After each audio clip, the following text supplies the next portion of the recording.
গাছ নবীকে চিনত। মসজিদে নববীতে খেজুরের গাছ দিয়ে পিলার করা হতো। বিষ্ণু ইসলাম একটা খেজুর গাছের মরা খেজুর গাছের পিলারের মধ্যে হেলান দিয়ে তিনি খুতবা দিতেন। বিষ্ণুনবীর বড় কষ্ট হতো। এক সাহাবী বলেন, ইয়া রাসূলুল্লাহ, আমার একজন কাঠ মিস্ত্রি পরিচিত আছে, আপনি বললে আপনাকে একটা মিম্বার বানাই দিব। কি বানাই দিব? মিম্বার চিনেন তো না? কি করে জুমার খুতবা দেয় না বসে?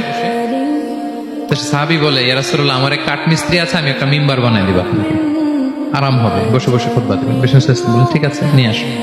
কিছুদিন পরে ওটা নিয়ে আসা হলো, ফলে লোকেশন চেঞ্জ হলো। আগে একটা মরা খেজুর গাছের পিলারের মধ্যে হেলান দিয়ে কথা বলতেন, এবার ওই যে মিম্বার সেট করা হয়েছে ওই পাশে, ওখানে বসে বসে এখন তিনি নাসিহাত করেন।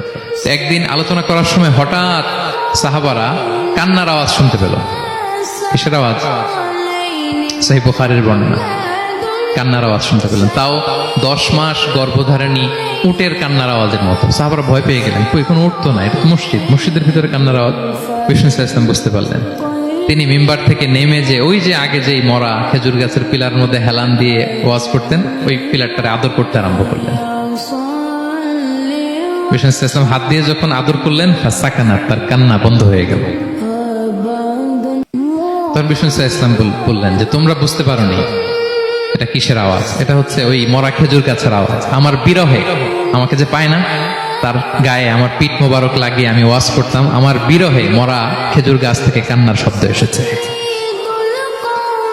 আজ ওই জায়গাটা চিহ্নিত করা আছে। এটাকে বলে মসজিদে নববীতে আল উস্তুয়ানাতুল হান্নান। হান্নান মানে কাঁদে এমন পিলার।